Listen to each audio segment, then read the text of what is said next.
Pour retourner vers l'ordre de l'homme, je pense que M. Lévesque va prendre la parole ou quelque chose comme ça. C'est très juste, Louis, c'est très juste. On aperçoit le comédien Gilles Pelletier qui a fait une campagne importante pour le comité, le Regroupement national pour le oui. Et voilà que le premier ministre du Québec, le président du Regroupement national pour le oui, M. René Lévesque, fait son entrée à Paul Sauvé.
S'il vous plaît.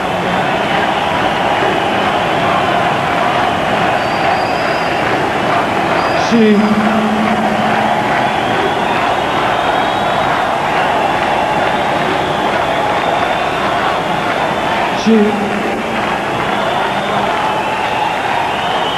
S'il vous plaît.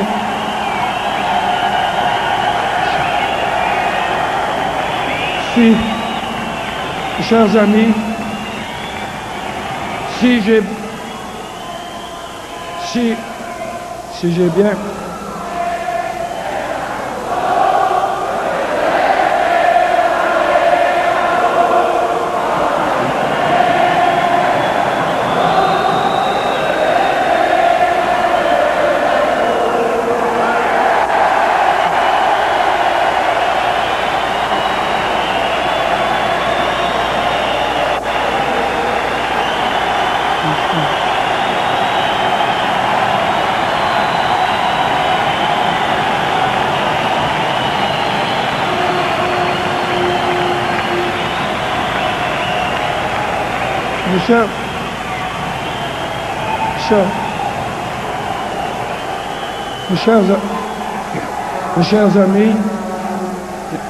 mes chers amis, si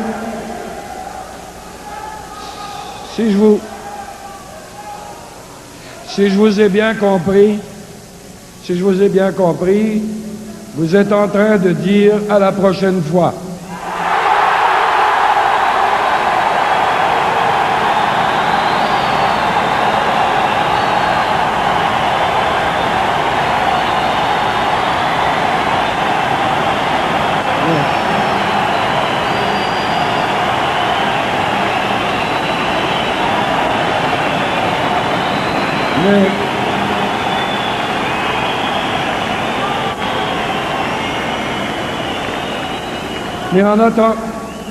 Mais en attendant, avec la même sérénité que tout notre comportement pendant la campagne, il faut quand même avaler cette fois-ci, c'est pas facile. Je m'excuse, je suis arrivé, je m'excuse d'avoir attendu pour venir vous trouver. Je dois vous avouer que on continue à espérer pendant longtemps parce que c'est...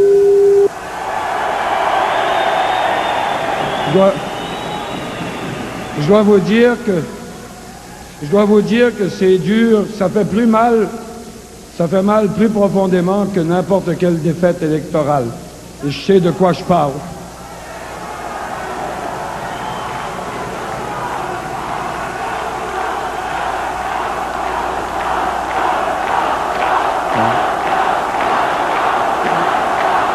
Je vous demande... Je voudrais...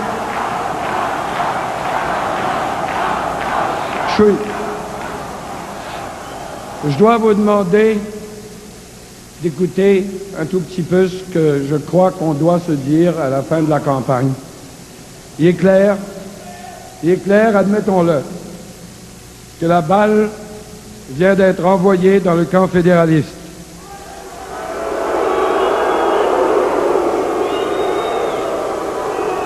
Non. Le peuple québécois vient nettement de lui donner encore une autre chance.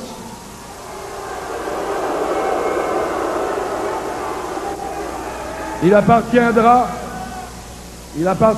dans les semaines et les mois qui viennent aux fédéralistes et d'abord à M. Trudeau lui-même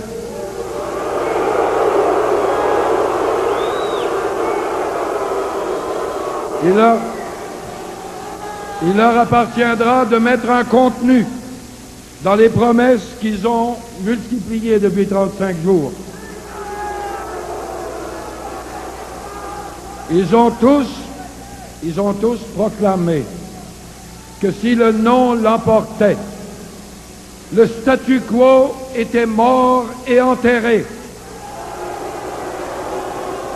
et que les Québécois n'auraient pas à s'en repentir. En attendant de voir ce qui s'ensuivra,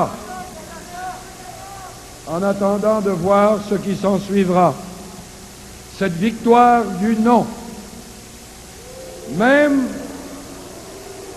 si je dois répéter, parce qu'on s'en souviendra à ce point de vue-là, qu'elle est peu reluisante sur le plan du contenu comme sur celui des méthodes, et en particulier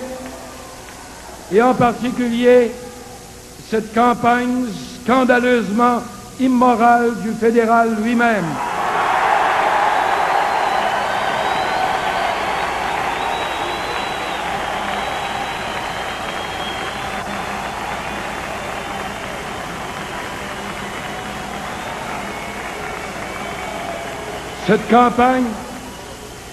Cette campagne par laquelle on a piétiné, sans la moindre hésitation, toutes les règles du jeu que nous nous étions données entre Québécois, cette victoire du non, malgré tout, il faut l'accepter.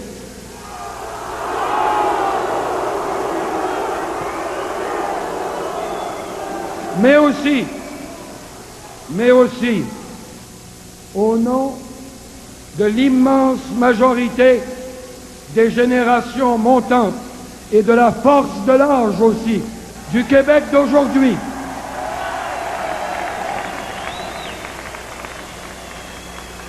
Et aussi, peu à peu, chez les Québécois d'autres origines, dans les mêmes générations, il faut mettre les vainqueurs fédéralistes de ce soir en garde sérieusement contre toute tentation de prétendre nous manger la laine sur le dos.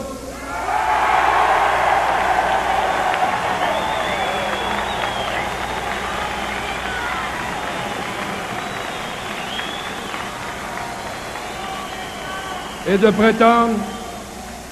prétendre nous imposer quelque sorte de changement que ce soit, qui ne soit pas le plus possible conforme au changement que le Québec revendique depuis bientôt 40 ans. En tout cas, jusqu'aux prochaines élections. Je peux vous assurer que le gouvernement va tâcher d'être vigilant comme jamais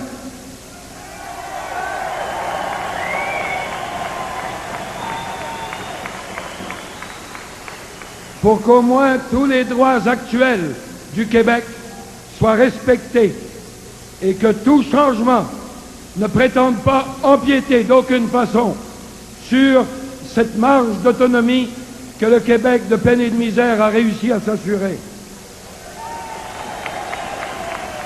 Et maintenant, à toutes celles et à tous ceux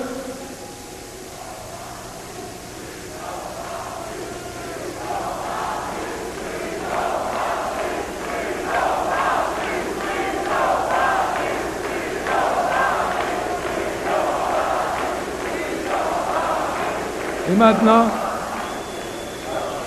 à toutes celles et à tous ceux qui ont fait cette admirable campagne du oui, qui va rester, pour quiconque y a participé, le souvenir le plus inoubliable de ferveur, d'honnêteté, de fierté justifiée et malgré les calomnies, d'une fierté fraternelle et ouverte aux autres. Je vous dis, gardez-en le souvenir, mais gardez l'espoir aussi.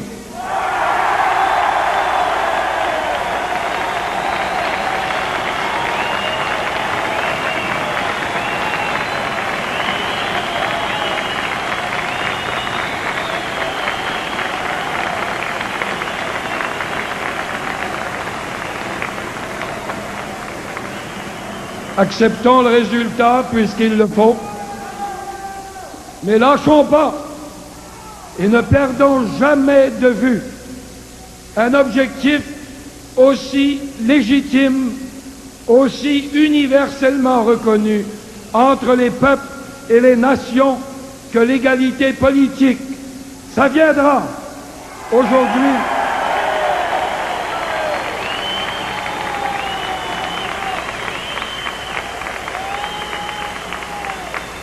Du fond de la conscience que j'ai et de la confiance que j'ai aussi dans l'évolution du Québec qui va se poursuivre. Il faut dire que ce 20 mai 80 restera peut-être comme un des derniers sursauts du vieux Québec qu'il faut respecter. On est une famille très évidemment encore divisée à ce point de vue-là. Mais j'ai confiance qu'un jour, il y a un rendez-vous normal avec l'histoire que le Québec tiendra. Et j'ai confiance qu'on sera là ensemble pour y assister.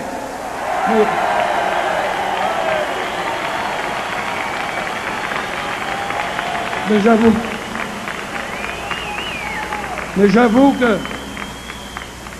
j'avoue que ce soir, je serais bien mal pris pour vous dire exactement quand ou comment.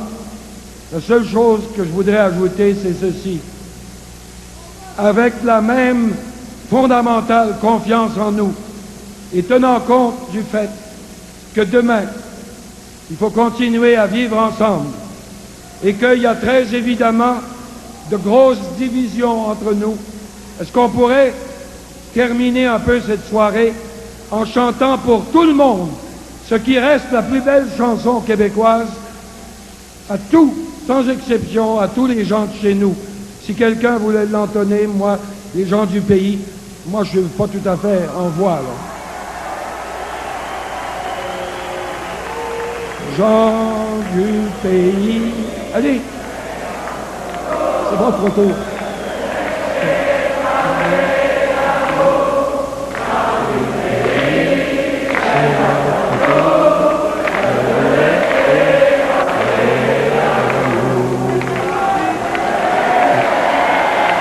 À la prochaine.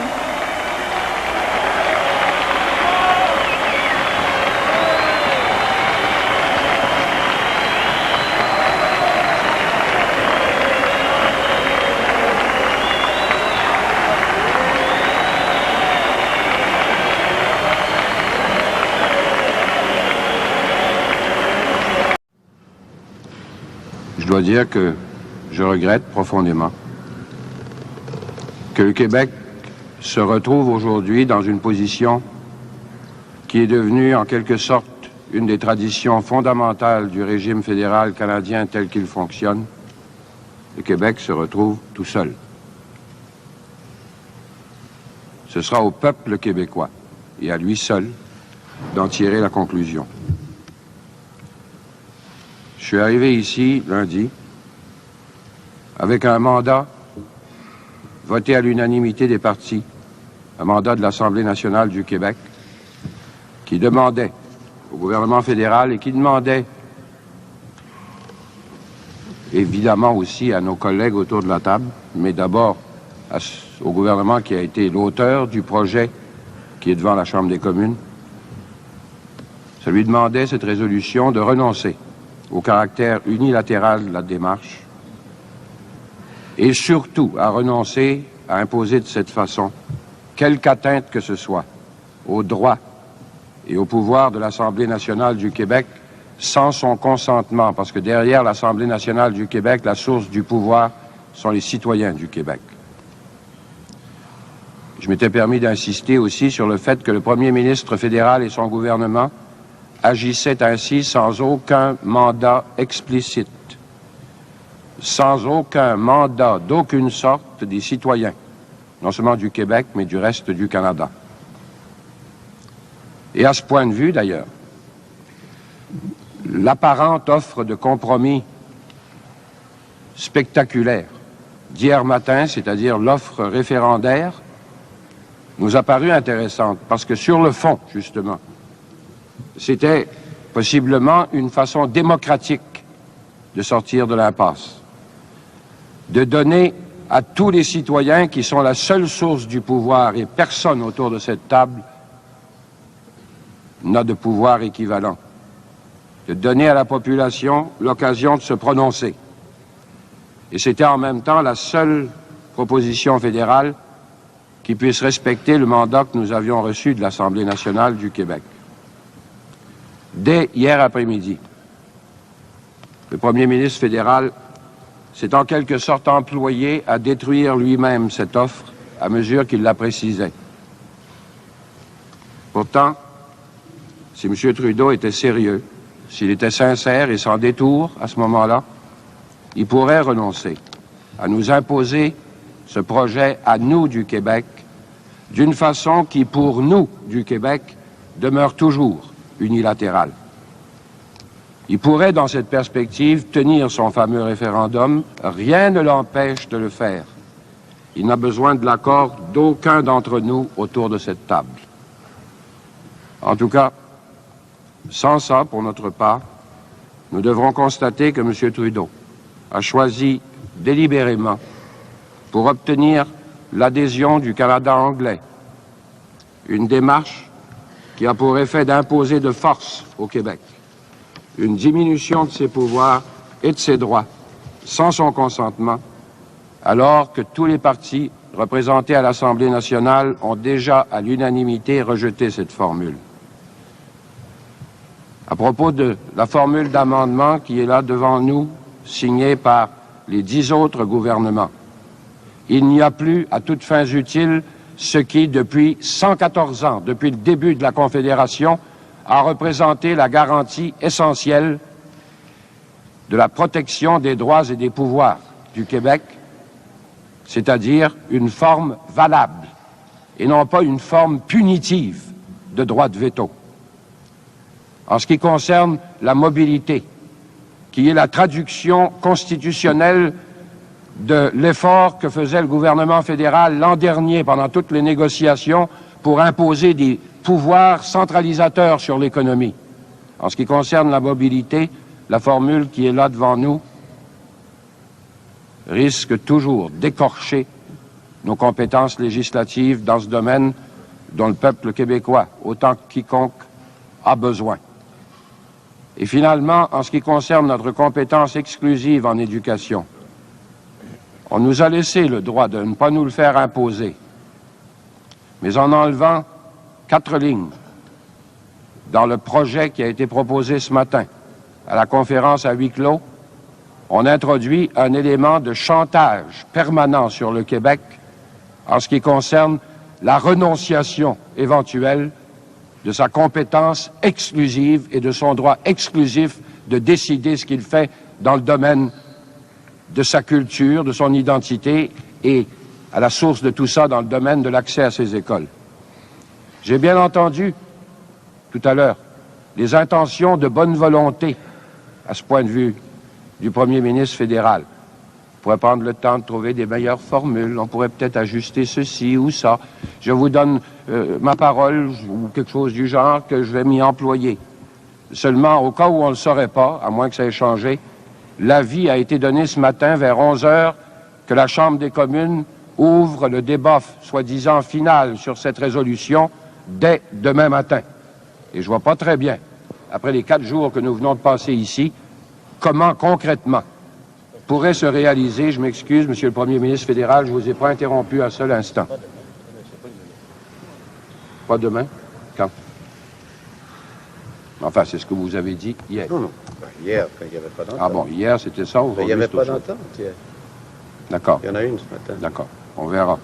De toute façon, vu que ça va changer profondément la résolution, le projet fédéral qui est devant la Chambre des communes, il n'y a plus aucune raison pour que ce débat soit artificiellement limité à 2 jours.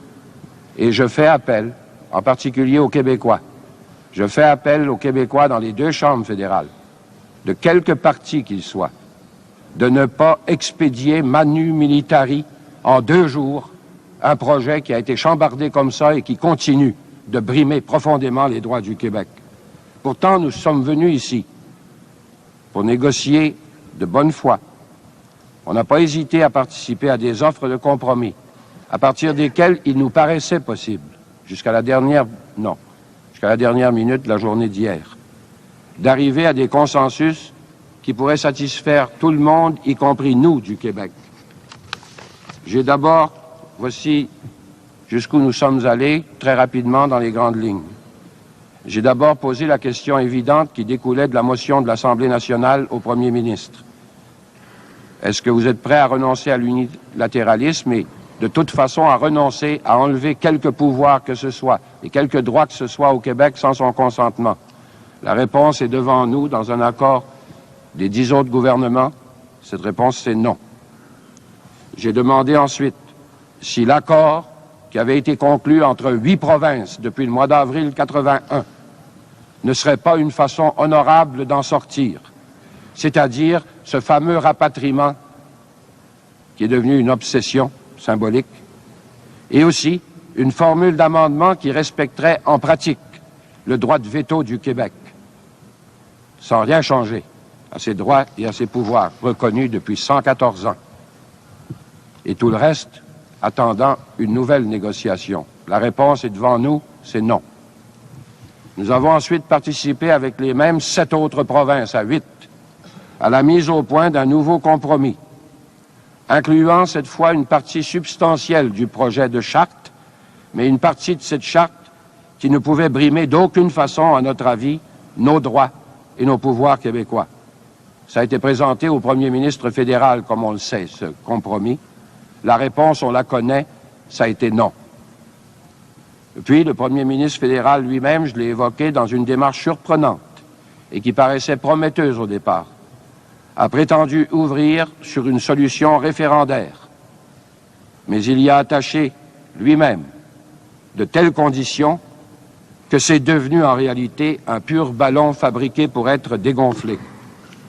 Et finalement, ce matin, avant de quitter la séance, j'ai posé 2 questions finales, quant à nous, au Premier ministre fédéral et à tous nos collègues ici.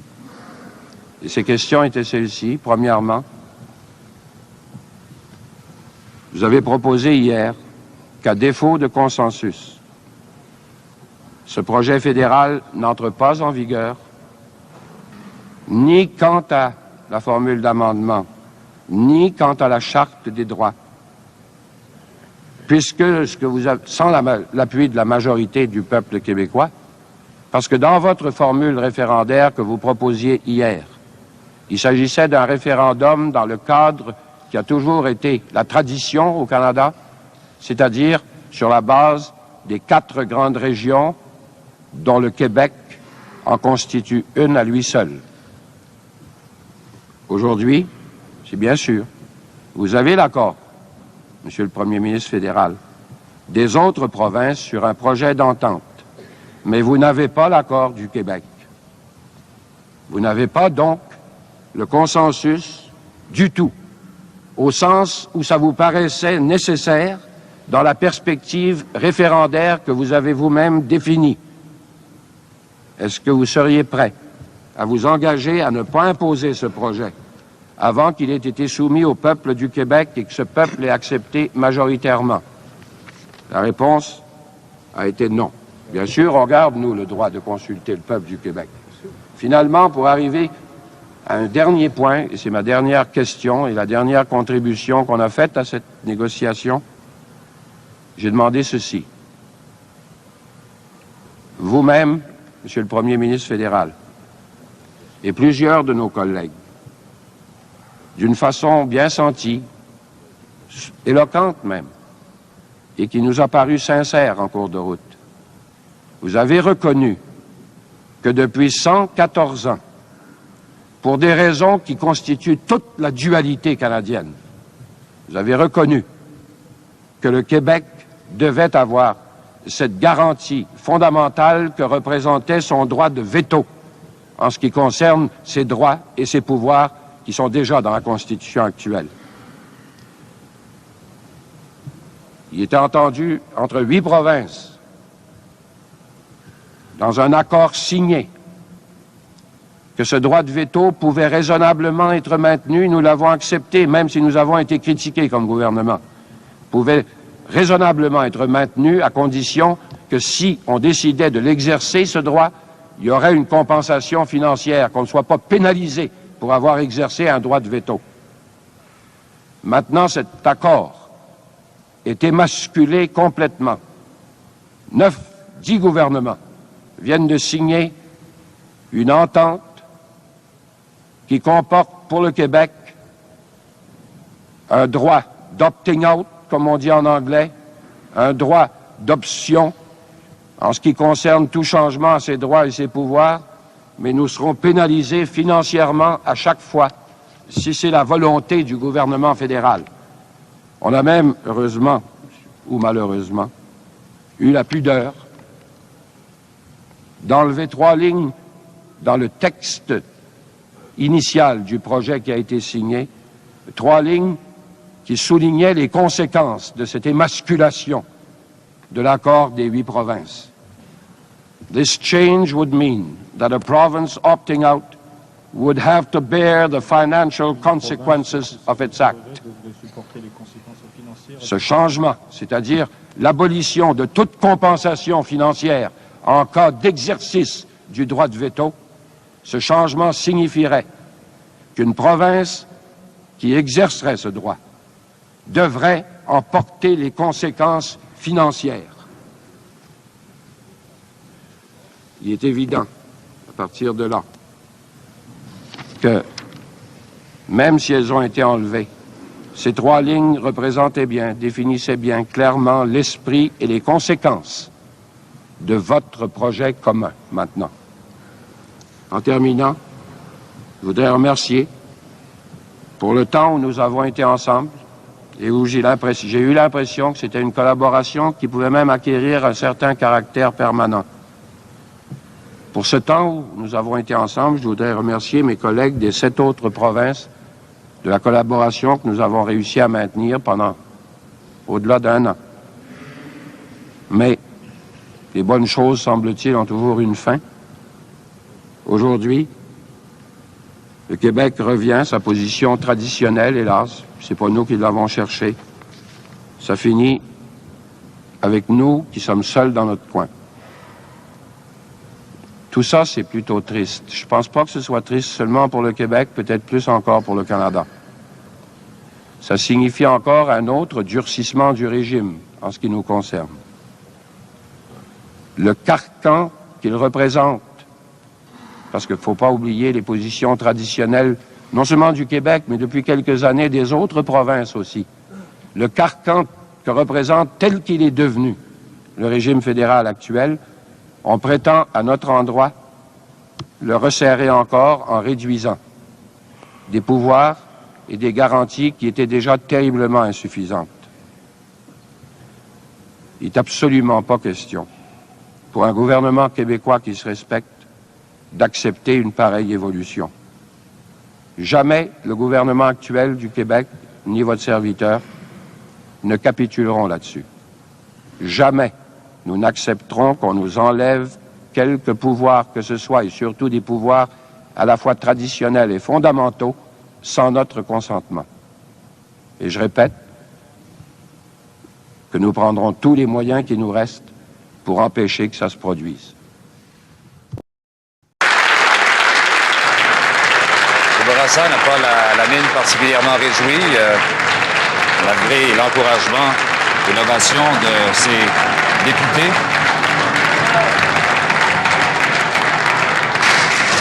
Donc, vous avez la parole, Monsieur le Premier ministre. De signaler quand même, durant quelques secondes, l'excellent travail qui a été accompli dans cette première partie de la session cette année, qui impliquait des lois très importantes pour l'ensemble des Québécois. Sur le plan politique, toutefois, on doit constater qu'à l'ajournement de cette première partie, l'accord du lac Meech n'est pas ratifié. Donc, la résolution du Québec qui a été adoptée il y a 3 ans, moins une journée, n'a plus d'existence juridique. Au nom de tous les Québécois, je veux exprimer ma plus profonde déception.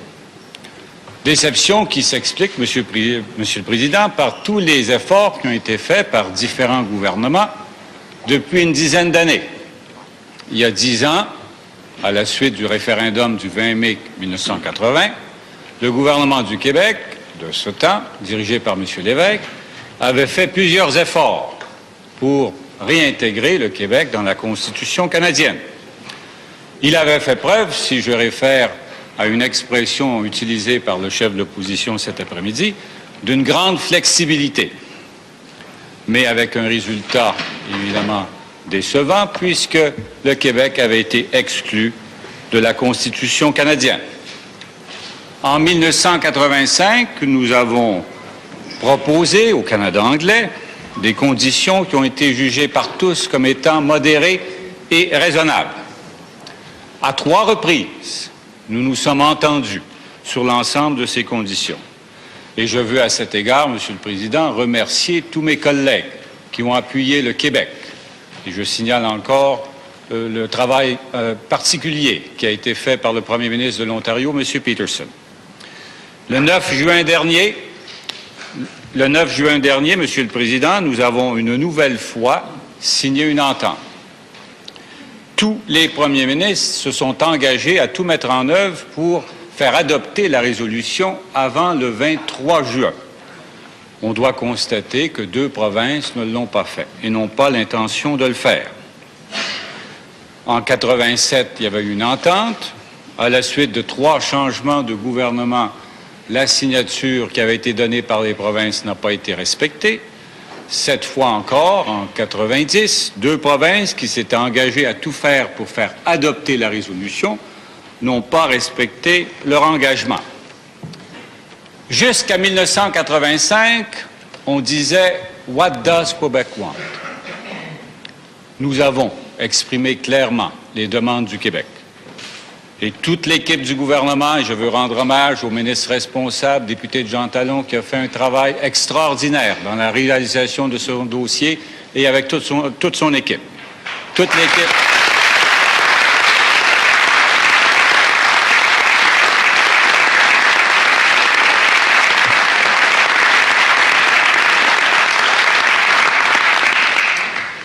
Donc, depuis 1985, la question est « What does Canada want ?» Et on attend encore la réponse du Canada à cet égard. Monsieur le Président, le Canada anglais doit comprendre d'une façon très claire que quoi qu'on dise et quoi qu'on fasse, le Québec est aujourd'hui et pour toujours une société distincte, libre et capable d'assumer son destin et son développement. Merci.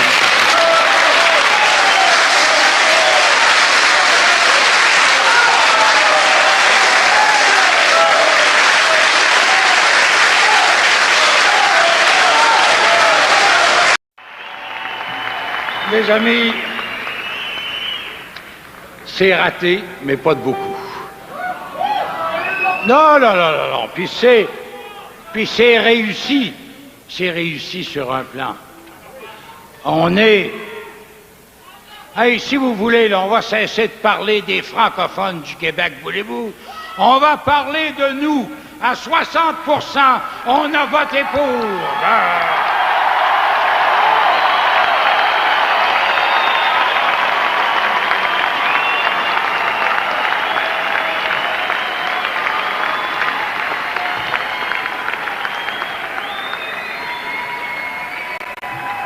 Hey, on s'est bien battu. On s'est bien battu. Et nous, on a quand même réussi à indiquer clairement ce qu'on voulait. Puis on a raté par une petite marge, hein, quelques dizaines de milliers de voix. Bon, ben dans un cas comme ça, qu'est-ce qu'on fait? On se crache dans les mains et on recommence!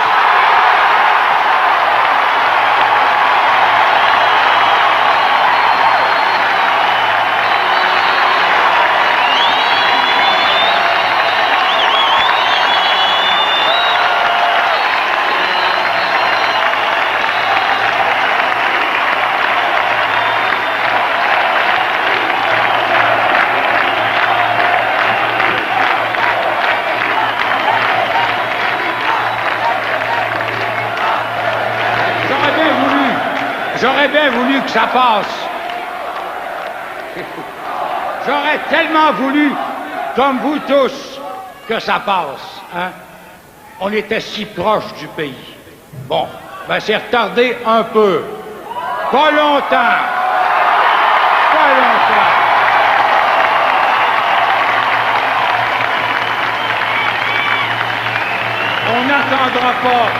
On n'attendra pas 15 ans cette fois-là. Non.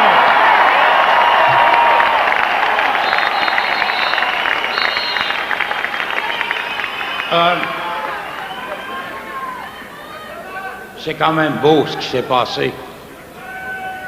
De voir dans les assemblées, l'une après l'autre, ces jeunes dont on disait l'avenir de leur pays, ça n'a pas d'importance, et qui venaient de plus en plus nombreux en disant le pays, on veut l'avoir. Et tant que les jeunes penseront ça, on l'aura le pays.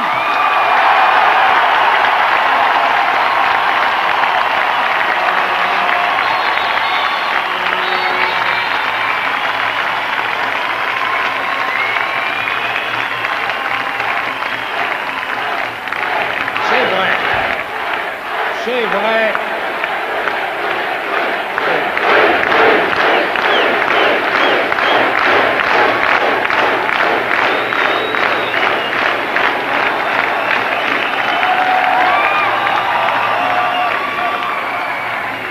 C'est vrai qu'on a été battu, au fond, par quoi? Par l'argent puis des votes ethniques, essentiellement.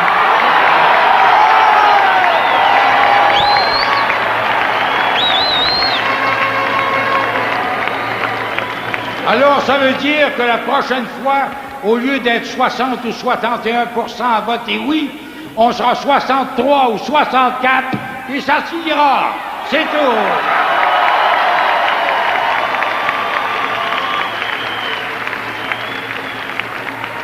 Mais là, mes amis, dans les mois qui viennent, on va... Écoutez, il y a des gens qui ont eu tellement peur que la tentation de se venger, ça va être quelque chose. Et là, jamais il sera aussi important d'avoir à Québec ce gouvernement du Parti québécois pour nous protéger jusqu'à la prochaine.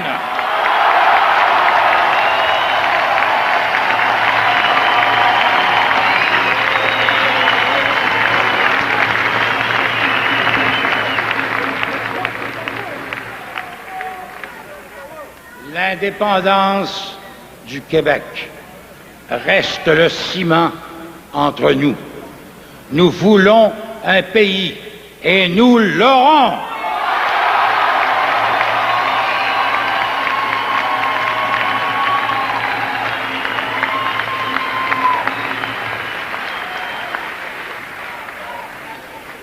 Maintenant, mes amis, on entre dans une phase, dans les jours et les semaines qui viennent, où on va avoir, chacun d'entre nous, le goût de mettre le poing sur la table quand c'est pas autre chose. Bon. Restons calmes, mes amis. Résistons aux provocations. Comme disait il y a quelques jours le Premier ministre du Canada, on va en manger une belle. On va en manger une belle. Vous n'avez pas idée qu'est-ce qu'ils vont nous faire baver. Résistez à ça. Soyons calmes, souriants. La prochaine, pas mouton, souriant. La prochaine et pendant pas longtemps. On va l'avoir, notre pays.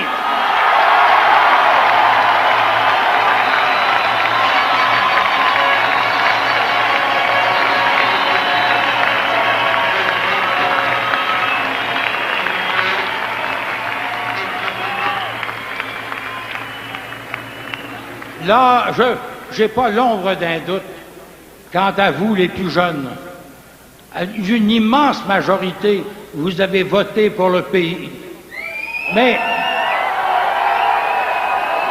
là, je veux m'adresser à mes vieux camarades de combat, aux gens qui ont mon âge, qui cherchent le pays depuis des années et des années. Et je leur dis, vous découragez pas. Les jeunes, eux, commencent là-dedans. Ils viennent d'avoir un échec, mais si peu. Ils vont y arriver bientôt. Mais vous, les vieux camarades de combat, restez dans les rangs. On a besoin de vous. La souveraineté, on y touche.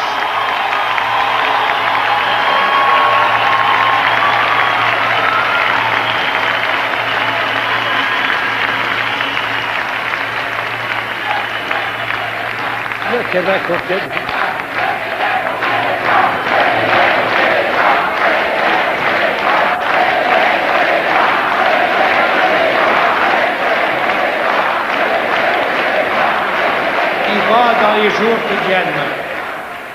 Dans les jours qui viennent, on va se faire injurier, on va se faire dire que nous ne savons pas ce que nous voulons. On va dire, mais oui, on voit bien, ils sont comme d'habitude. Non, on n'est pas comme d'habitude. N'oubliez jamais, les 3/5 de ce que nous sommes ont voté oui. C'était pas tout à fait assez, mais bientôt ça sera assez. Notre pays, on l'aura.